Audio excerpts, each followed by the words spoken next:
사도신경으로 우리의 신앙을 함께 고백하도록 하겠습니다.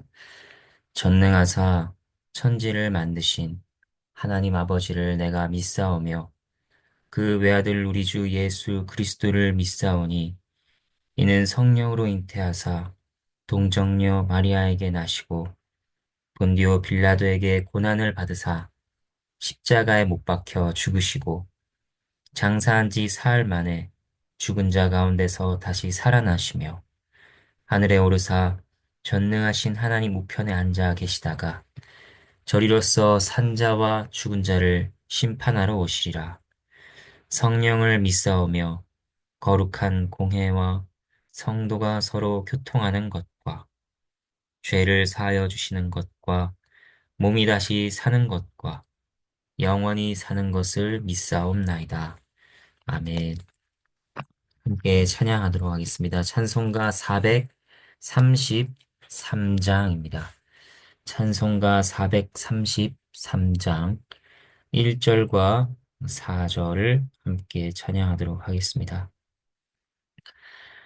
귀하신 주여 날 붙드사 주께로 날마다 더 가까이 저 하늘 나라 나 올라가 그 주의 품 안에는 안기요 영생의 복 받기 원합니다. 이 세상 내가 살 동안에 주께로 날마다 더 가까이 저 배는 천국 나 들어가 한없는 복락을 다 얻도록 풍성하는 애를 주옵소서. 아멘. 함께 기도하도록 하겠습니다. 하나님 아버지, 이 아침에 주 앞에 나아감으로 하루를 시작하게 하심에 감사를 드립니다. 저희의 인생의 처음과 마지막이 다 주께 있음을 고백합니다. 주의 말씀 앞에 나아갈 때에 그 말씀을 깨달을 수 있는 지혜를 허락하여 주시고 성령께서 저희의 마음을 만지셔서 부드럽게 하시고 그 말씀 앞에 순종하도록 그렇게 저희를 이끌어가 주시옵소서. 주의 크신 위로와 주의 사랑을 말씀에서 발견하게 하시고 그 앞에 엎드려 감사와 경배를 올려드리게 해주시옵소서. 예수 그리스도 이름으로 기도합니다. 아멘. 오늘 함께 보실 하나님의 말씀은 누가복음 12장 35절에서 48절 말씀입니다. 앞서 예수님께서는 너희 보물 있는 곳에는 너희 마음도 있으리라고 하셨습니다. 우리의 마음이 향해야 할 곳은 이 땅이 아니라 하늘임을 가르치셨습니다. 그리고 그 하늘의 보물을 온전하게 맛보게 되는 그 때와 관련하여 말씀하십니다.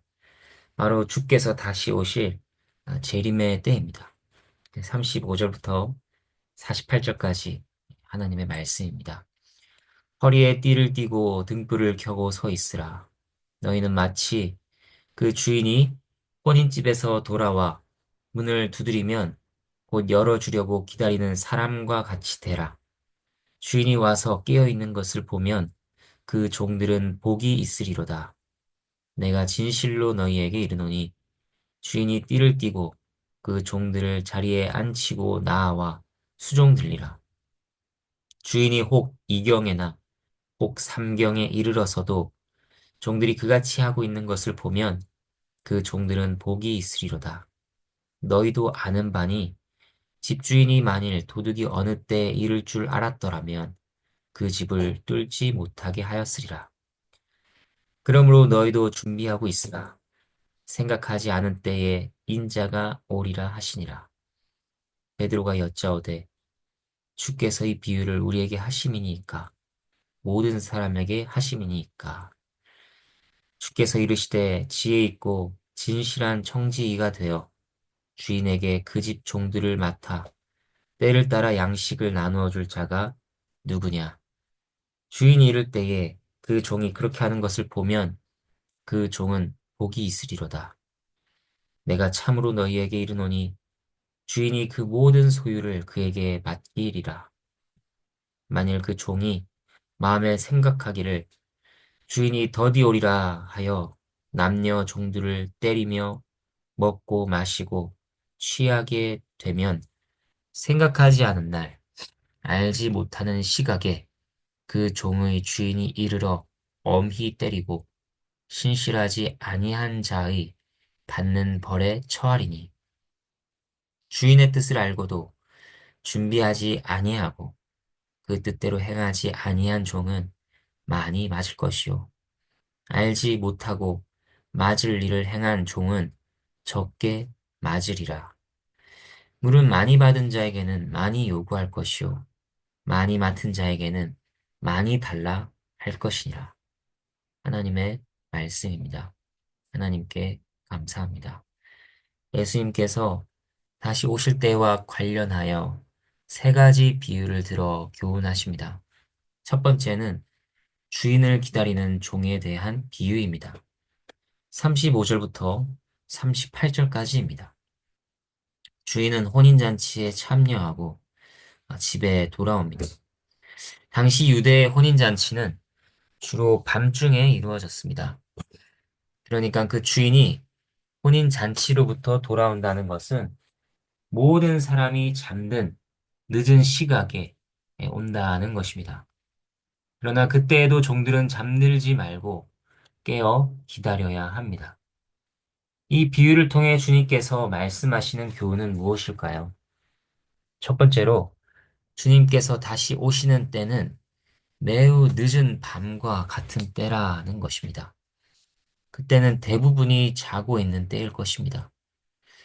밤에 가장 춥고 어두운 때가 언제일까요? 그것은 해가 뜨기 전의 새벽입니다. 그때가 가장 춥고 어둡습니다.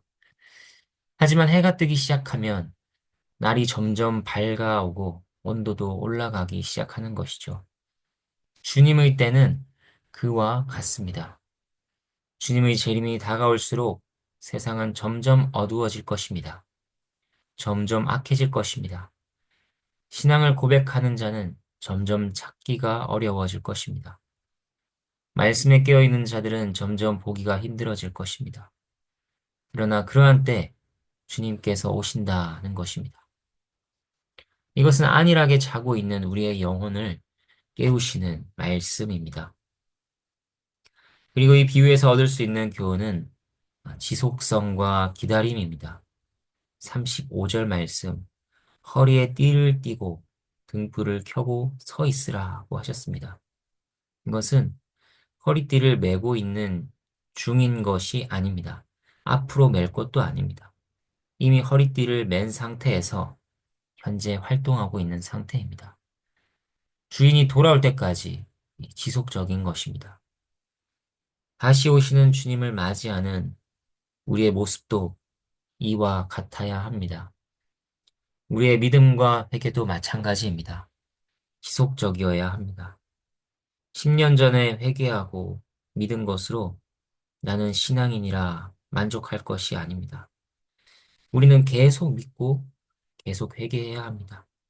우리는 어제도 그리스도가 필요하고, 오늘도 그리스도가 필요하고, 내일도 그리스도가 필요한 자들입니다. 우리는 날마다 믿음을 고백해야 합니다. 날마다 그를 붙들고 매달리며 은혜를 사모해야 합니다. 날마다 죄를 지으며 살기 때문이죠. 날마다 우리의 영혼은 굶주리기 때문입니다. 일용할 양식을 매일 구하는 것처럼 우리는 날마다 죄 용서와 은혜를 구하며 살아가야 할 것입니다. 그리고 주님의 때를 맞이할 때 우리의 마음 자세는 기다림이라 할 수 있습니다. 주인을 기다리는 종들은 아직 자신의 일과가 끝나지 않았습니다. 주인의 수종을 드는 일이 끝난 다음에야 종들도 쉬러 들어갈 수 있습니다. 주인이 돌아오기를 기다리는 그 마음이 얼마나 애가 탈까요? 너무 힘들다. 주인이 어서 오시면 좋겠다. 할 것입니다. 그렇게 종들은 자신들의 의무와 쉼을 생각하며 주인을 기다릴 것입니다. 하지만 그리스도인들이 주님을 기다리는 마음은 그보다 더 큰 것이라 할 수 있습니다. 그분을 맞이하기 위해 기다리는 것이 의무이기도 하고 또 그분이 오심으로 말미암아 모든 고통이 끝나기 때문이기도 하지만 무엇보다 중요한 이유는 우리가 기다리는 바로 그분이 우리가 사랑하며 소망하는 분이기 때문입니다. 우리는 신랑을 맞이하는 신부로서 그분을 기다립니다. 또 자녀로서 아버지와의 완전한 만남을 맞이하기를 기다리는 것입니다. 그렇기 때문에 그 기다림이 더한 것이죠. 그분이 오심으로 말미암아 우리의 기쁨과 꿈은 완성됩니다. 그러한 기다림과 소망이 우리에게 있는가? 주님께서는 우리에게 질문하십니다. 그리고 그러한 자들에게 주님께서 베푸시는 은혜는 무엇입니까? 37절 말씀입니다. 내가 진실로 너희에게 이르노니 주인이 띠를 띠고 그 종들을 자리에 앉히고 나와 수종 들리라. 사실 종들이 주인을 수종 들기 위해 기다리는 것은 너무나도 당연한 일입니다. 어, 너그러운 주인이라면 그러한 종들을 기특하게 여기며 칭찬 정도는 할 수 있을 것입니다. 어, 너희들이 고생이 많구나. 격려할 수 있을 것입니다. 그런데 예수님께서는 이 비유를 말씀하시다 당신께서 직접 비유에 들어가서 어떻게 하실지를 말씀하십니다. 띠를 띠고 종의 모습으로 나와 도리어 그들을 수종들겠다고 하시는 것입니다. 이것은 참으로 놀라운 은혜라 할 수 있습니다. 세상에 이런 주인은 단 한 명도 없습니다. 그 어떤 주인도 이렇게 종들을 섬기는 경우는 없습니다. 그러나 주님께서는 그렇게 하시는 주인이시라 알리시는 것입니다. 이것은 결코 과장이나 허구가 아니죠. 이미 십자가에서 그분께서는 종들을 위해 자신의 목숨을 바치기까지 섬기심으로 그것을 스스로 입증하셨기 때문입니다. 그런 과분한 사랑과 은혜로 주님께서 우리를 맞이해 주실 것을 우리는 믿으며 그분을 기다려야 할 것입니다. 이제 두 번째 비유를 보도록 하겠습니다. 두 번째 비유는 도둑에 대한 비유입니다. 39절과 40절입니다. 이 비유에서 주님께서 오실 때는 도둑이 도둑질하는 때와 같다고 하십니다. 앞의 비유에서는 어두운 밤의 때라고 했는데 이 비유에서 나오는 그 때의 특징은 언제일지 전혀 알 수 없다는 것입니다. 주님께서 언제 오실지 아는 사람은 아무도 없습니다. 안다고 하면 그것은 성경의 가르침과 어긋나는 것입니다. 그 일은 갑자기 있을 것입니다. 아무도 예상하지 못한 때에 있을 것입니다. 그리고 여기에서 살필 수 있는 또 다른 특징은 도둑이 집을 뚫지 못하게 막을 수 없듯이 아무도 그때를 막거나 할 수 없다는 것입니다. 주님께서 하늘을 뚫고 이 땅 가운데 다시 임하실 때 그것을 막을 수 있는 자는 아무도 없을 것입니다. 또 주권적으로 임하시며 그 누구도 이 일이 아무런 일도 아닌 것처럼 여길 수 있는 자는 없을 것입니다. 모두가 놀랄 것입니다. 믿지 않는 자들은 두려움으로 놀랄 것입니다.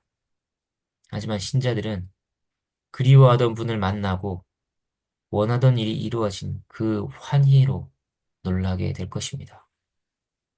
주님께서는 우리에게 이것을 준비하고 있으라고 하십니다. 세 번째 비유는 청지기에 대한 비유입니다. 41절부터 48절까지입니다. 이 청지기는 단지 종들 중의 하나가 아닙니다. 주인에게 선택되어서 그 집에 속한 재산과 종들을 관리하는 그런 직무를 가진 특별한 종입니다. 이 청지기가 지혜가 있고 또 진실해서 주인의 뜻을 알고 주인의 빈자리를 대신하여 잘 관리한다면 주인은 돌아와서 그를 칭찬하며 모든 소유를 그에게 맡길 것입니다. 하지만 잘못된 두 경우도 나오고 있습니다. 주인의 뜻을 알면서도 게으름을 부리며 아직 안 오실 거야 말하며 먹고 마시고 취하는 경우가 있습니다. 또 다른 경우는 주인의 뜻 자체를 알지 못하는 그런 어리석은 경우도 있습니다. 둘 다 벌을 받을 것입니다. 하지만 알고도 준비하지 않은 자가 더 많이 맞을 것이라고 하십니다. 이 비유를 통해 주님께서 우리에게 교훈하시는 것은 무엇일까요? 주님께서 다시 오실 것을 기다리는 자들의 정체성입니다. 바로 청지기라는 것입니다. 신자에게는 주인이 맡긴 일이 있습니다. 하나님의 복된 집에서 감당해야 할 역할이 모든 신자에게 있는 것입니다. 주인이 언제 돌아오실지 모르나 우리는 사명감을 가지고 그 맡겨진 일에 충성하며 기다려야 합니다. 특별히 신자는 주님의 집에 속한 사람들을 맡아서 때를 따라 양식을 나누어 주어야 합니다. 그들이 넉넉하고 만족하게 살아가도록 섬길 책임이 있습니다. 말씀을 맡은 자는 하나님의 말씀으로, 다스리는 자는 다스림으로 할 것입니다. 뿐만 아니라 다른 모든 사람들도 각각 맡은 직분과 어, 섬김을 통하여 교회를 세우고 주의 백성들이 풍성한 생명을 누리도록 참여하고 애써야 하는 것입니다. 주의 재림을 기다리는 신자는 결코 세상사를 손에서 놓아버리고 아무 뜻 없이 그저 세월 따라 흘러가는 대로 무책임하게 살아서는 안 될 것입니다. 이제 말씀을 정리하겠습니다. 혼인 잔치에서 돌아오는 주인의 비유, 도둑의 비유, 청지기에게 소유를 맡긴 주인의 비유를 살폈습니다. 주님께서는 어떻게 오실 것인가? 모두가 잠든 때에 오실 것입니다. 아무도 예상하지 못한 때에 오실 것입니다. 오셔서 맡기신 것들을 확인하실 것입니다. 칭찬이나 형벌이 그때 있을 것입니다. 마치 노아의 때와 같습니다. 노아의 때 사람들은 세상이 언제까지나 계속될 것처럼 생각하며 세상 살아가는 즐거움과 재미에 깊이 빠져 지냈습니다. 그러나 우리는 그와 같이 우리의 영혼이 잠들도록 해서는 안 될 것입니다. 깨어 경성해야 할 것입니다. 끊임없이 닥치는 환난과 재난, 핍박과 유혹, 온갖 거짓과 미혹 가운데서도 믿음을 지키며 구원의 복음을 땅끝까지 전해야 할 것입니다. 하나님께서 그날까지 그의 자녀들이 보존되며 그날의 영광 가운데 참여하도록 그렇게 이끄실 것입니다. 오늘도 새롭게 우리의 생명과 마음을 주께 올려드리는 그런 하루가 되기를 바랍니다. 함께 주님께서 가르쳐 주신 기도로 기도하도록 하겠습니다. 하늘에 계신 우리 아버지여, 이름이 거룩히 여김을 받으시오며, 나라가 임하시오며, 뜻이 하늘에서 이루어진 것 같이 땅에서도 이루어지다. 오늘 우리에게 일용할 양식을 주시옵고, 우리가 우리에게 죄 지은 자를 사하여 준 것 같이 우리 죄를 사하여 주시옵고, 우리를 시험에 들게 하지 마시옵고, 다만 악에서 구하시옵소서. 나라와 권세와 영광이 아버지께 영원히 있사옵나이다. 아멘.